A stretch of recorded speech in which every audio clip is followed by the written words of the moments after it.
Good morning. Welcome to our Arizona Alpha Women in Leadership series. Our guest today is Tiffany Wilkins. Tiffany began her career in assisted living as an executive director of an all-tech community in Buena Park, California. She fell in love with the industry and has dedicated the last 23 years serving seniors. Tiffany moved to Surprise, Arizona in 2013 while working for Emeritus Senior Living, and since has worked as regional director of ops and senior vice president of operations for Brookdale and Spectrum Retirement. Tiffany is currently the regional director of operations for Enlivenment Senior Living. Tiffany has been a board member of Arizona Alpha for the last 6 years and has represented Arizona Alpha on Governor Ducey's COVID policy committee and the NCIA board evaluation committee. Tiffany is a proud mom of her two daughters, Rachel, 23, and Brooke, 17.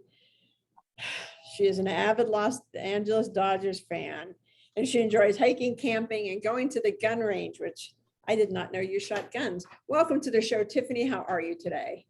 Good. Thank you for wearing your Dodger blue. Appreciate that support. Just for you. It looks good on you, by the way. Well, thank you. I welcome everybody. So let's get started. We always ask for the very first question, what got you started in senior housing?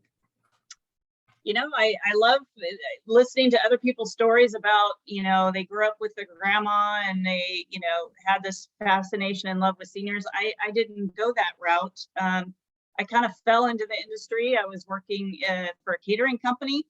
I was doing weddings and in some hotels and catering. And the catering company took over the food and beverage part of this all-tex community, and I met some people, and they said, "Hey, you want to be an executive director in an assisted living?" And I'm like, "What's an assisted living?" I had no idea what it was. I think my next statement was, "How much does it pay?" And I heard about it, and I hadn't even walked into the building before when I started my first job as the ED. So it was definitely trial by fire. It was a crazy first year of learning the regs and going and taking the test and trying to grow the census and all these things. But I fell in love with it, and getting to know the seniors was just a perk for me. I really went into it because I was looking for a life and a career and a direction, and I didn't know if that was it or not, but I wanted to give it a try, and God willing, I'm still here today. So now we do have the benefit that I know you. Obviously, you served on our board for 6 years. So I do want to go a little bit further back because I believe you started your career at some point in politics. I did. Yeah. And my degree is actually in speech communications with an emphasis in campaign persuasion. So I was, 20 years old, graduating college and thinking I wanted to spend my life in politics. Luckily, I wised up pretty fast, but I was very involved in student government in college, was on the student council kind of thing. I've got my daughter who's on the student council in high school. It wasn't what it was called, but I was a student senator for the School of Humanities, and I was able to travel around to all the different Cal State schools. And I also helped run Pete Wilson's campaign for governor for the student leadership throughout the state of California. So that's when I really got involved. And, but, I kind of realized that I didn't want to be a politician myself, and it wasn't as fun as I thought it was to help run people's campaigns. Because, you couldn't really do what you believed in. You were kind of doing what somebody else believed in. And I just didn't feel that was my direction that I wanted to go, because I wanted to help people. And I didn't feel like I had control on whether or not I was helping people or not. And that's one thing that this industry has given me, is the ability to help people. Going from an executive director where you feel like you're helping the residents and the staff, to a regional director where you don't have as much, direct impact on the residents as much or the staff, but you do with the executive directors and the leadership teams in the community. And even as a senior vice president, where you have more of a direct impact on the regionals that report to you and that type of thing. So some days you have to really find how you're helping people and how you make a difference in their lives. But this industry is definitely for people that want to make a difference. Yeah, it is true. And we talked last time, I find the parallels between senior living and politics. Because it is a lot like herding cats. Yes, you have to really get people to buy into the way that you think, as far as company policies and that type of stuff. You really are dealing with a variety of different economic, different types of staff from different backgrounds with different philosophies and way of thinking. I remember a couple times where, I had a food and beverage director that was really getting frustrated with the staff because they couldn't figure out how to set a table correctly. And they're like, how did they not know how to set a table? And, I remember saying to him, you have to understand that these people grew up in a household where they didn't set a table. They were lucky if they had a family dinner together. Their idea of sitting down for dinner is going to McDonald's. So you can't assume that they grew up in an environment where, like me, where my mom said, this is how you put the fork and knife. And I have done the same things to my girls, but that's not everybody's upbringing.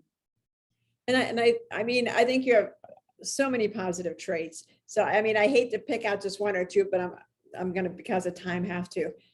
Your ability to be empathetic to your team. Because when we talked about putting emerging leaders together, your ability to see all your different team members as unique and their culture unique. Where do you think you learned that lesson at? Because it's you don't see that a lot, as empathetic as you are, or empathetic. Yeah. That's a really good question. I guess I probably would say I got it from my own mom. She did real estate, but I remember her, sitting there, and she used to love dealing with new first-time buyers. And she would just really get to know them and kind of what their triggers were and help them, that was a difficult time, buying your first house and stuff like that. And I think she just modeled it for me. It's not really a conscious decision on my part. It's just kind of something that I think was inbred in me as watching her in the way that she handled it. Some of it I think I've learned by making mistakes and, making assumptions about people and being wrong. And then, looking at that afterwards and saying, how could I have done that better? Because it's so easy to jump to conclusions about people and their backgrounds and their history and stuff like that. And the important thing I always tell myself is, really look at it from their eyes. And again, not mine. When I plan a meeting or something like that, I know I have an agenda of what I want to accomplish, but that may be completely different. And I think there was a good story of an example. When I was an executive director in California, I was ARV at the time. And I remember doing this big Christmas party, right, for the staff. And I worked so hard for this Christmas party. And I had presents and entertainers and food and all this other stuff. And I just thought that I was just doing such a great job. And then the feedback came back, and it wasn't what the staff wanted for their Christmas party. It was what I wanted for their Christmas party, based on my upbringing and the way that I liked to celebrate Christmas. And, it really had to take a hard look at that. And so ever since then, it's kind of had me ask that question. I would always say, even to my executive directors, have you talked to your staff about what they want? Because there is sometimes a disconnect of cultures between the line staff and the executive directors that, maybe they don't want steak and potatoes. They'd rather have, tacos or whatever the case may be, even with the presents and that type of thing, even buying the presents. I bought presents that I thought that they would want. And I was wrong. And so you really have to take the time to get to know the people that you're working with and tailor your management to what their needs are. I think a good question that I ask a lot is, how do you like to be recognized? You know, you assume that everybody likes to be recognized in public, and that's not the case. A lot of people, that gives them a high sense of anxiety. And so, you know, maybe emails and that type of things, rah-rahs, all that good stuff. A lot of people don't like that. And you could really turn them off by acknowledging them, even in a positive way, but a way that they're not comfortable with. So when you're as a senior vice president of operations, that's pretty far removed from the communities. How are you able to kind of, I can't think of the word, how are you able to still communicate at the community level? Because I know you are still and always have been very active at the community level, even when you're kind of more the finance person, when you're that high. You know, it's a conscious effort. You know, it's always been kind of my mantra to never forget what it's like to sit in the chair, that chair being the executive director chair. It also grounds me. A lot of times, like, I would love to go and sit in a building for a couple days, and EDs would laugh at me because my favorite thing to do was to do the move-in paperwork. And EDs are like, oh God, are you kidding me? And I'm like, yeah, but that's your interaction with the resident. You know, I mean, when you don't do it all the time, it's a lot more fun, you know, and just going into the buildings and not thinking about the paperwork and talking to the staff and that type of thing is, my youngest daughter always used to tell me, Mommy, are you going to fill up your heart bucket? Because that's what I needed to ground me, because you can't operate by a piece of paper in our industry. You have to have that bond with the buildings. And so I would purposely have to make time in my schedule to go into the communities and not be in my home office all the time. But not only that, when I was there, I still don't like the fact that people say corporate is here, you know, when I go into a building, because I never really feel like a corporate person. So I really try to walk around and just talk to people and ask them questions and engage in them and that type of thing, to kind of get rid of that stigma that people have of just being a corporate officer and is just here for the money and doesn't really care about what's going on in the building. So it really is, it has to be a priority of my schedule. And when you interview, and we'll start with when you interview executive directors, what do you see that makes you so, because I mean, everybody has their talking points when they're at an interview. What do you see or hear? What are you looking for an ED coming through the door, especially, you know, a new ED that might be listening to this video, you know, saying, I want to be an ED. What are you kind of looking for? For me, I know what I can teach and I know what I can't teach. I can't teach somebody ethics. I can't teach them passion for seniors, and I can teach somebody management skills, but I can't necessarily teach them people skills. And the creativity. I could teach them how to read a financial statement. I could teach them how to be a sales leader. I can, you know, teach them how to do move-in paperwork and that type of stuff. So that I dig more into the personality of it. I also really dive into how do they deal with stress and how do they prioritize their days.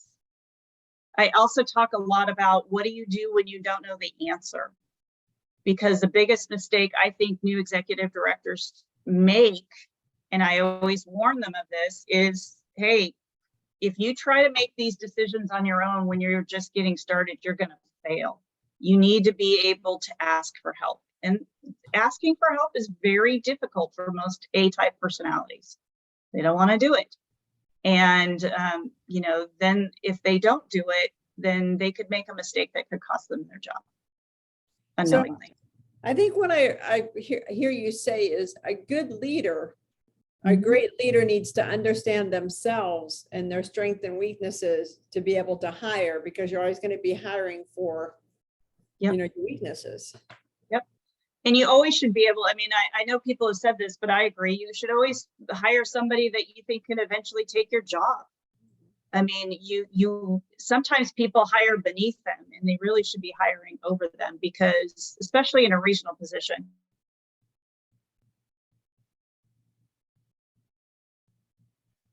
because of people that make you look good, that are constantly going to make you look good. And that's how I've been successful, to be honest with you, and how I've got promoted is that, you know, I've hired a bunch of great leaders. I got one on this call with Courtney here, you know, I mean, somebody that made me look good and has allowed me the opportunity to move up in my career because they thought it was all me and it really wasn't. It's just good hiring practices. I didn't realize you hired Courtney. That was a good move. I promoted her, I think, actually. Yeah. She promoted me. Yep. or good move. As we continue down the post-COVID era, if we truly are post-COVID, what do you think of the challenges are for assisted living from your point of view? Besides obviously workforce is a challenge, but what else do you see that, you know, new EDs coming up kind of need to start looking over at, or even EDs that are looking to become regionals?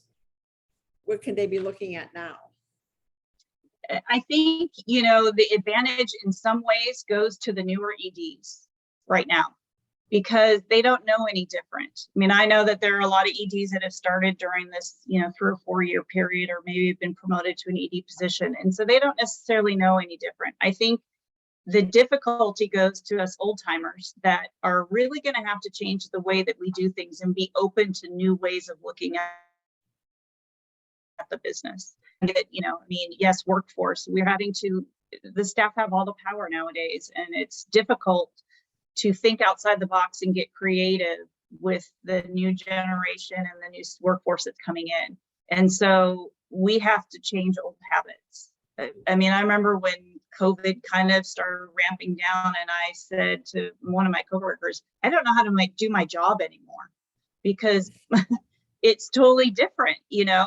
And I mean, we went a whole year without going into the buildings, and, you know, so much had changed. Marketing has changed. The reason residents move into communities has changed. Our budgeting has changed. You know, so much has changed that we can't just assume, and the things that have worked for the last 10 years, it's a whole new industry. And we have to adapt to what a post-COVID world, it sounds so apocalyptic, but what a post-COVID world is going to be like. So for us, you know, seasoned people, we have to be willing to change. And those that aren't are not going to want to continue to work anymore. And I agree, you know, for what I'm seeing out there, but I also wonder because, you know, a recession could possibly be looming depending on who you're talking to. And it could be a really bad recession or a fast recession, we don't know. But I would think during those times, you kind of need the more experienced EDs that have weathered these trials before and understands where, you know, you can kind of cut back here and here, but you can't cut back there, whereas new EDs don't? Or do you think new EDs still have the ability, has the advantage because they don't have any old habits? So there could be like, well, this is where we can cut back. Yeah, because I mean, the stuff that we used to do to cut back in the good old days isn't necessarily stuff that we could cut back anymore. I mean, even just look at the supply chain issues and food and where everything is going. I mean, you're going to have to, you know, everybody wants to cut back on labor because that's the highest cost, but you know, contract labor is everything now. I mean, you know, budgeting for contract labor, you never even heard of that. And so we really have to get creative into ways that we can cut back. So again, you know, a seasoned executive director may not have the creativity to think of new and different ways to cut back on some of those expenses, where a newer ED might, and they would have the ability to truly shine during this new season of business for us. Yeah, that is interesting. I didn't think about that because you're reading more and more about how a lot of companies are going to the 4-day work week, and obviously assisted living in theory can't. But then on the other hand, you look at EDs and think, well, could they go to a 4-day work week? And just, you know, it's that the old way of doing things, I think, is going to change rapidly. Yeah, I think EDs would be happy with a 6-day work week. Yeah, that's so true. That is true. It's a rough job out there, you guys, but it's worth it. Yeah, a lot of people are looking at, you know, scheduling coordinators and different positions that we've never really had in the past, because I mean, we're having to really look at the burnout, especially on our nursing teams, and, you know, scheduling all the staff and dealing with all that staffing in the communities. You know, we've had this template of what our nurses are supposed to do in the buildings, and a lot of companies are adjusting that and keeping them clinical and coming up with a different position, you know, like a scheduling person that just handles the staff. And yeah, I'm going to ask you this question, and I don't think it'll put you on the spot because I know you're a deep thinker, and I have a feeling you're kind of already looking at this. If you had a crystal ball, where do you think assisted living will be in a year or two? Oh, you know, a lot of that's really just dependent on where, you know, we go as a country. I see it as just kind of downsizing and almost going backwards a little bit. I think rates are going to have to go down a little bit to help, you know, keep residents into coming in. But I think the profit margins are going to go down. They're not going to be as exorbitant. I think we're going to see a building, you know, stoppage, so to speak. People aren't going to be building as much. I think investors are going to be a little bit more apprehensive about the new builds coming in. So the market is going to shut down a little bit as far as the new competitors are concerned. I think that, you know, companies are going to have to really strategize about how to keep that staff engaged. It's really going to be, you know, the next couple of years, the years of the employee. It's not going to necessarily come down to money. It's going to come down to culture. Mm-hmm. Yeah. And how do you build a good culture? Because I've been into some buildings where I know the ED or the regional, I know them well. And I look around at the culture and I think there's a disconnect here between who they truly are. Well, that's something that I'm working on personally right now. And it really has to be, you know, companies have culture, but do they live their culture? And then it goes down, you know, it really does start at the top. And then at the buildings, it has to be the ED. And, you know, at Enliven, I would be happy to share that, you know, every conference call, every meeting that we have, we go through our mission, vision, and values. Everyone. And is it repetitive? Yes. Is it, you know, everybody's like, okay. But you know what? People know what our mission, vision, and values are better than I've seen in any other company. So it has to be constantly the forefront and the way that you make your decisions. And I was just talking to my EDs. I say, you know, when you recognize somebody's behavior, don't just say, thank you for doing a great job. Say, thank you for doing a great job and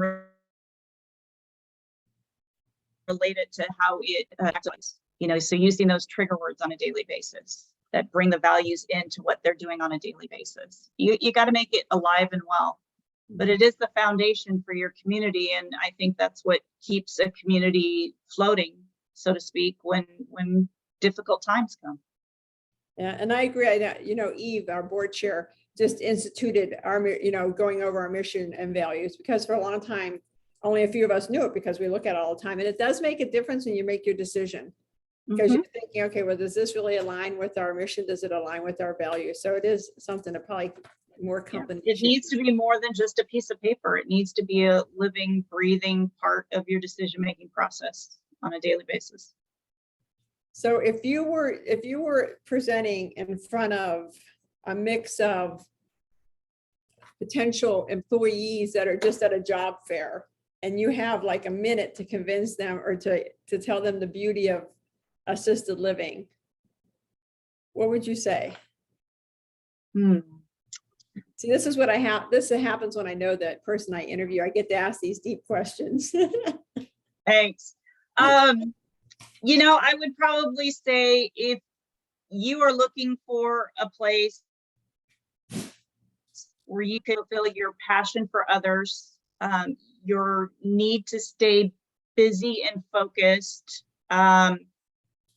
where you're looking for a fast-paced environment that you never know what the next day is going to hold. and be a part of a family every day, then this is the career for you. And it truly is a career. I know nobody ever grows up and says, I want to be an executive director in assisted living. But I think we're getting close to having kids start to say that with a lot of the improvements that we made. It's a great career. It has a lot of upward mobility in it. And I can't imagine a more supportive environment to work in. Yeah, I agree. And you can make profound change while being part of a team. A lot of people talk about teams, we're a team here, and you walk into places and it's like just nothing teamy here. But when you go into an assisted living community, it's a team, because you have to be so tight knit because you're taking care of so many people. And I mean, as far as, my philosophy on moving up and growing in this industry, I think that, you have to be willing to wait. Sometimes the timing isn't everything. I mean, I was passed up for my first regional position a couple of times before I was able to get that first job. You have to be willing, and this is sometimes a challenge for women, you have to be able to brag about what you're doing. Especially in the larger companies, because if you don't, you'll never get noticed. If you just expect them, sometimes women, we expect people to read our minds. And if you expect them just to, realize how great you are, they're not going to. So you have to be able to be your own biggest advocate and say, hey, look at me and look at what I'm doing, and ask for that recognition. And really make friends about all those people around you, like all the, support center people, all the regional teams, even if they're in other areas. The more people that know you and know what you're accomplishing, the better off you are when that position comes open. You're going to have a bunch of people saying, oh, I think you should put her in that position. And if it's not the right time, it's okay. And then volunteer for stuff.